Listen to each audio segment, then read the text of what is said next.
High, কি অবস্থা সবার? এই ব্লগটা খুবই স্পেশাল। অনেক অনেক ইনফরমেশন আছে এই ব্লগে, সাথে কুয়াকাটার কিছু হিডেন স্পটের কথা বলবো। আর আমি নতুন একটা উদ্যোগ শুরু করতে যাচ্ছি, সেটা নিয়েও আজকে তোমাদেরকে জানাবো। চলো শুরু করা যাক। আজ আমি ঘুম থেকে খুব সকালে উঠেছি, এখন 6:40 বাজে। ঘুম থেকে উঠে ফ্রেশ হয়ে একটু স্কিন কেয়ার করছি, ময়শ্চারাইজার লাগাচ্ছি, এরপর লাগাবো সানস্ক্রিন। আর এই সানস্ক্রিনটার রিভিউ আমি খুব তাড়াতাড়ি দিব, প্রমিস।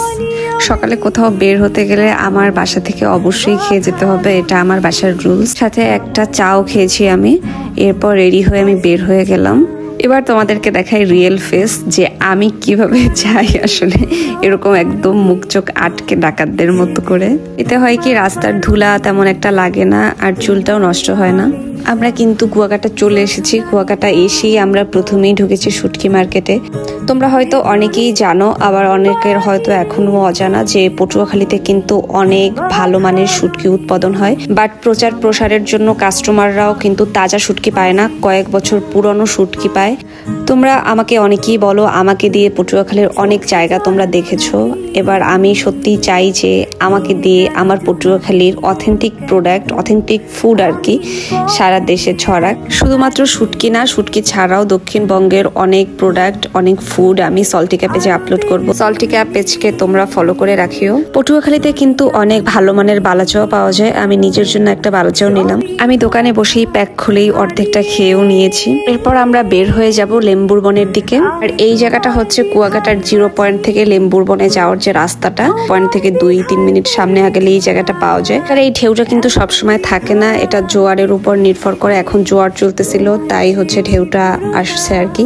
আমি এই ঢেউটা পাই হচ্ছে দুপুর 12টা 12:30টার দিকে। এরকম জায়গায় দাঁড়িয়ে এক কাপ চা খাওয়ার ফিলটা আসলে একদমই আলাদা।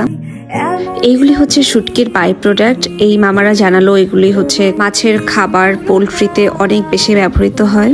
0 পয়েন্ট থেকে কিন্তু কিছু দূর সামনে গেলেই এরকম ফাঁকা বিচ। আমার পার্সোনালি ফাঁকা বিচ খুবই পছন্দের। আমার আসলে সমুদ্রে এসে মানুষজন, আশেপাশে মানুষ থাকবে, এটা একদমই অপছন্দ। আমি এই জন্য একটু দূরে গিয়ে একদম নিজের মতো করে সাগরটাকে এনজয় করি। এরপর আমরা লেম্বুর বনের দিকে যাই। আমরা কুয়াকাটায় যতবারই আসি, আমরা সবসময় লেম্বুর বনের এই দিকে যে কয়েকটা দোকান আছে, এখান থেকে দুপুরের খাবারটা খাই। এই জায়গার একটা রিলস আমি শেয়ার করেছি, তোমরা অনেকে আমাকে জিজ্ঞাসা করছো ঠিক এক্স্যাক্টলি এই জায়গাটা কোথায়।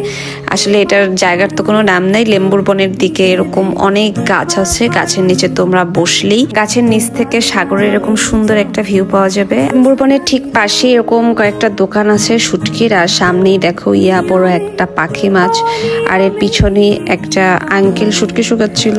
তার দোকানে সারা বছর যত শুটকি সেল হয় সে সবটাই নিজের হাতেই শুকায়, একদম অথেন্টিক শুটকি যাকে বলেন। বড় বড় লইট্টা, ছুরি, সাথে সাগরের একদম বিশাল বিশাল বাইন মাছ, যেগুলি আমার থেকেও সাইজে বড়।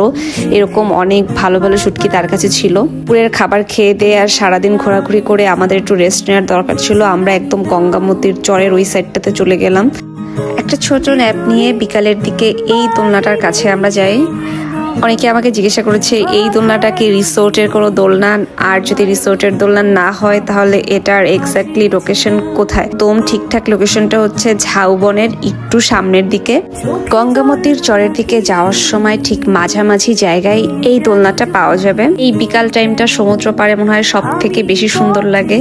আর আমি বিকাল টাইমে সবসময় ঝাউবনের এই দিকটাতেই থাকি, যতবার আমি কুয়াকাটা গিয়েছি। তারপর সন্ধ্যা নামার পরে আমরা পটুয়াখালীর দিকে ব্যাক করি। পটুয়াখালীতে ব্যাক করে আমি কিছু কাজ করেছি, ওগুলোরও ক্লিপ নেওয়া আছে, বাট এই ব্লগে আমি আর অ্যাড করতে যাচ্ছি না, ব্লগটা অনেক বেশি বড় হয়ে যাচ্ছে।